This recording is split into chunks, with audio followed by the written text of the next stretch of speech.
Hey, what's going on, guys? Today we're going to be doing an unboxing of the new Hot Toys Iron Man Mark V. This is product code MMS400-D18. It's of the movie Masterpiece Diecast series, and we're going to do an unboxing just before we get into a more in-depth review.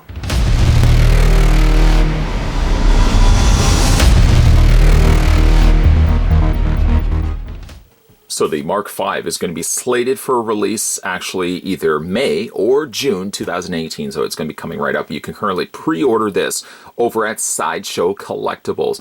The price point you're looking at is about $345, being the fact that it is a die-cast figure release, which is what they're doing with a lot of their Iron Man Mark suits. Again, this is just going to be a straight unboxing. I have yet to really open up this figure, so I want to give you kind of my first kind of opinions of it, and then we'll kind of get into a more in-depth review. Why are you putting the cover back on, says somebody. I just want to quickly show you what the box looks like. It's similar to what we've gotten with all the other die-cast figure releases. The top half's slidable. Down below you've got the Iron Man Mark V 1/6 scale collectible figure, MMS 400-D18. Again, you've got the Iron Man on the top, Mark V on the back, the cast and crew responsible for making this.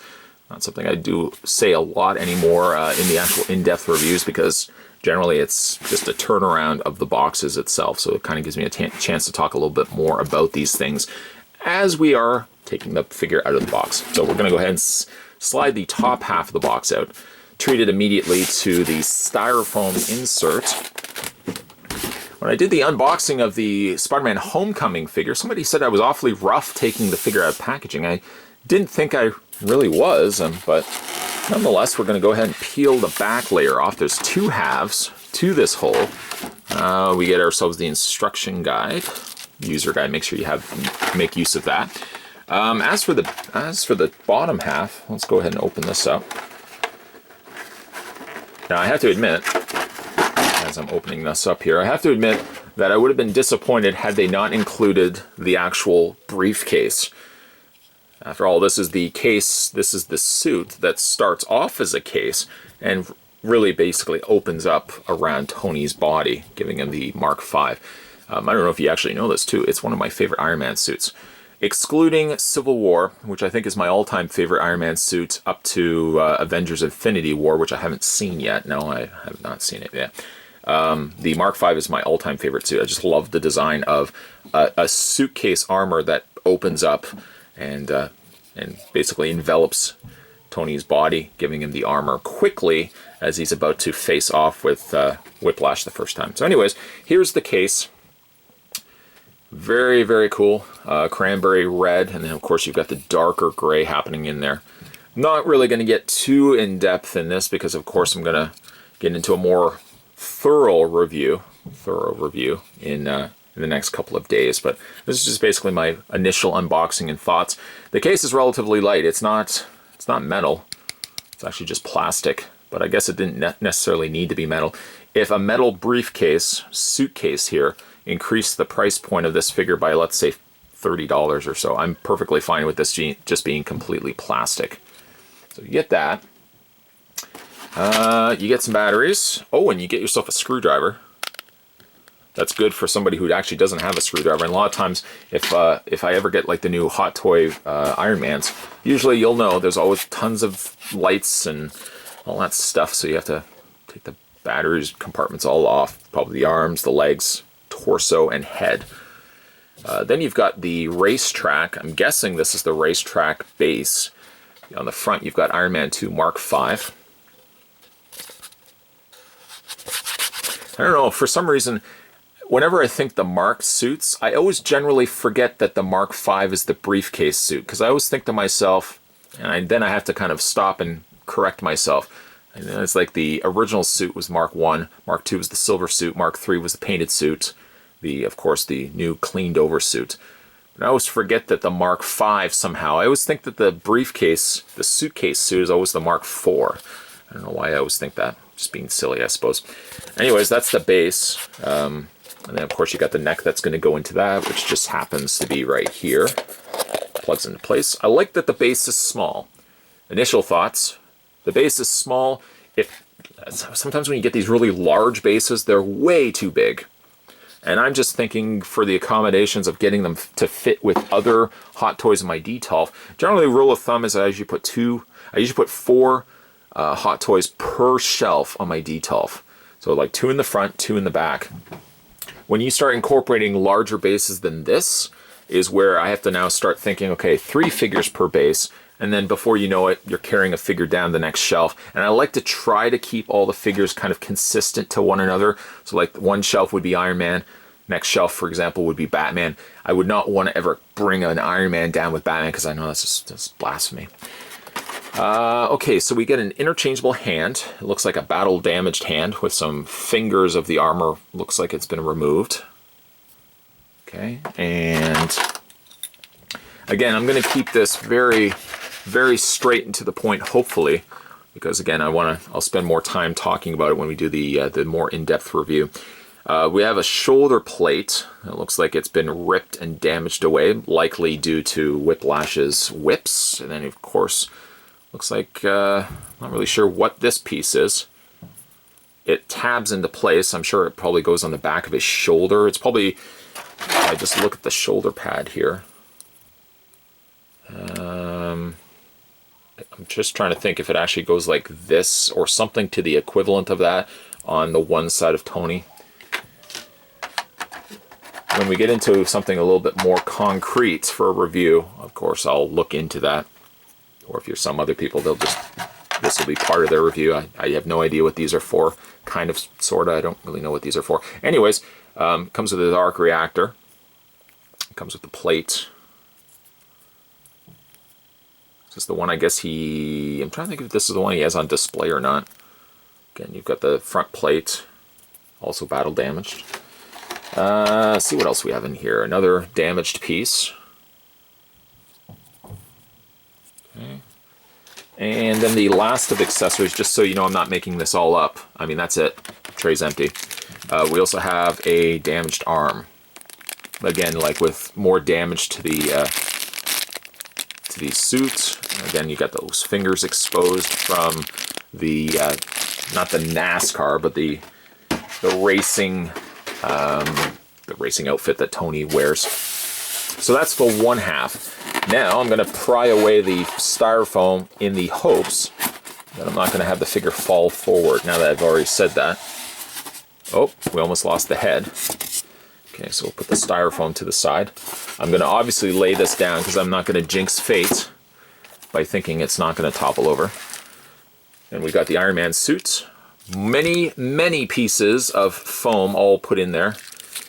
I'm not going to be careless and just start ripping them out just in case I damage some of the plates here, especially these flaps right by his torso. So bear with me. I may actually just leave those in place just for the time being. I could probably take these off because they're not stuck in there well enough that they're going to cause damage. Somebody actually said I was really rough with. I didn't think I was very, very rough with that Spider-Man figure, but anyways. That's besides the point. We'll take the plastic wrap off. I've got, again, these I'll just keep in place. The ones on around his feet probably will involve me taking the feet out. So I'll probably just leave those in place for the time being. And there is the Mark V suit. I don't know what it is, but I love this suit. It's my favorite. I know it sounds like a broken record. It's my favorite Iron Man suit, other than like the newer stuff. If I took all of the Iron Man suits like leading up to Civil War, and if I put them in order, I would say like the Mark V is at the very least my favorite armor or my second favorite, prior to again the Civil War armor. And of course, if I'm a purist, I would be interested in the Iron Man 3 armor. Again, just because it's more traditional looking Iron Man armor. But here we have a very different sort of armor, a lot more silvers, and of course you've still got the dark red, but a lot more silver plates and more flaps, a lot of things that have more compacted and simply just expanded outward. And it's almost just like the accordion scales of a snake, just kind of wrapping its way around Tony. It's a much more slimmer armor, not something that could withstand, you know, the impacts of bigger battles, but certainly as just a little compact armor. It did the job, and it served what purpose it needed as it fought Whiplash. It's heavy, as you could probably guess it. It does feel die-cast, but I'm just trying to figure out what points there are. Lower legs feel die-cast. Legs, I mean, this is not the greatest. Somebody had said, why do you tap it? That's no indication that's metal. But the torso feels metal. The head obviously feels plastic. Nice head sculpt, though. It's so interesting to see silver rather than gold. You just always expect gold on Iron Man, but it's nice to see silver. Very nice inclusion too. Again, you've got these little panels that would have opened up across his torso. Okay, so that's obviously the meat and the potatoes. And then what else do we have in here? We have some open hands, which is always something you get with the Iron Mans. Again, you've got the individual articulated finger hands, which is just an always go-to item. And then we've got Tony's head. A little bit of styrofoam, we can take that off. Nice head sculpt. I don't own nearly enough Iron Mans to match this up. If I had said, oh, this is a reused head from before, I would imagine this is probably a brand new head sculpt. I hope at the very least that the head fits, say for example, some of the other Tonys that the other Iron Mans I do have, what few I do have. I hope that I could fit this, because if I do decide to display him with the helmet, it's a pretty good head sculpt. I would want to use it for something else. I've got that, I'm trying to think of that Tony. I've got that Tony Stark with the black, he's sleeveless, got black pants. I think of which one that was. I may, at the very least, if this fits, try to update the head using this head sculpt here. Mind you, it's got a little bit of blood on the side there, but other than that, it's... One thing I would say, I mean, again, this is just my initial thoughts. It's, you know, take it with a grain of salt, but I would hope you don't get a lot of Tonys that have anguish on their face. You get a very neutral head sculpt. Even at the very least, the Civil War Tony didn't have the most distraught of face sculpts. I mean, I would hope, because I would have to go back and watch the footage again, but again, when he's suiting up, if you will, I feel like he's got a much more concerned, anguished face sculpt. You know, something maybe with some teeth showing, his eyebrows slightly further down, something like that. I think, I don't know why Hot Toys always continues to give us a very neutral Tony head sculpt.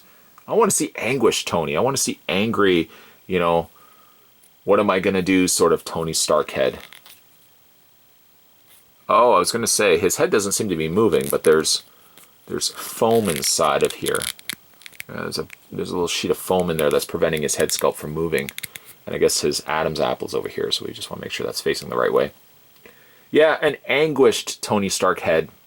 From time to time, not every single Tony head has to have it, but at the very least, you know, maybe a more angry, concerned Tony face sculpt could have gone a long way, especially for this armor. This is a great head sculpt, but I think for the armor, maybe if they had given him, and I don't even think his hair, I see that, again, this is my early thoughts, but I don't think like the hair should be as very cleanly combed. You know, he's just been driving around in a race car, and he's been attacked by Whiplash. His hair really should be a little messier than that. I mean, I'm just my early thoughts of this. I'm not saying it's necessarily a bad head sculpt, but at the very least, I think they probably could have roughed it up a little bit more than just giving us this head sculpt. But again, I'll probably display, I don't know, you know what? The fact that he's transforming into his armor, I might actually go with using this head sculpt for displaying him. Which, for me, I always end up usually displaying him with the Tony heads than the Iron Man heads. I gotta really, sooner or later, I really should start displaying them with some Tony, with the actual Iron Man helmets on, rather than always going Tony Stark. But If I don't use that head, I definitely would be using this head. It's a good head sculpt, just needs to be a little rougher. And that's really it. That's all the accessories that you're going to get. So you get 2 pairs of hands. I guess technically 3 pairs of hands if you count the ones that are part of the armor.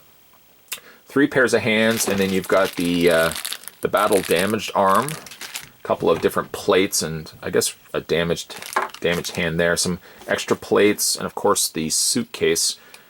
That's important. And then you got a display base. So you have as much as I would expect this Iron Man to come included with. I guess he really didn't need necessarily to have anything else included.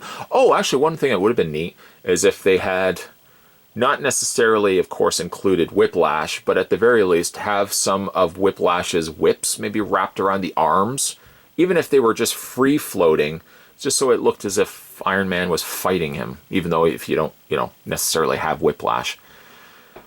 Anyways, guys, that was just did an unboxing. Again, it's not the main review. We're going to do a more in-depth review of this guy.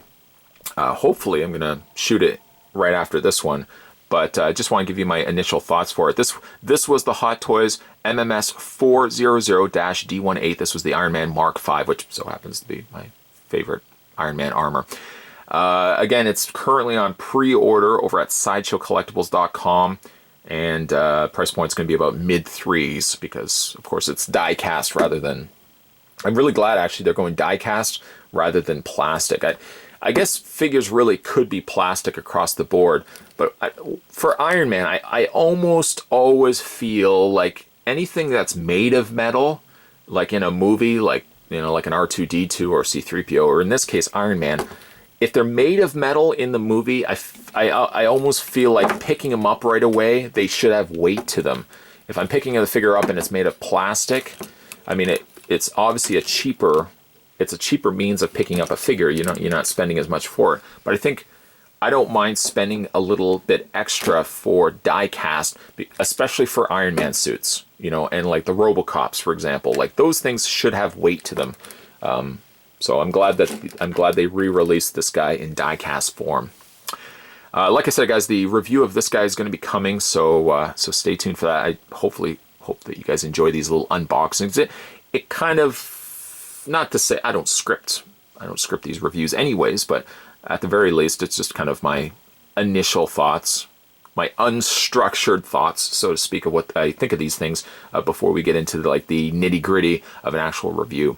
More videos, guys, will also be coming your way. If you haven't had a chance to hit that little subscribe button, it's like right over here. Make sure you do so. Many more videos will be coming your way. As always, guys, thanks for watching. I'll see you next time.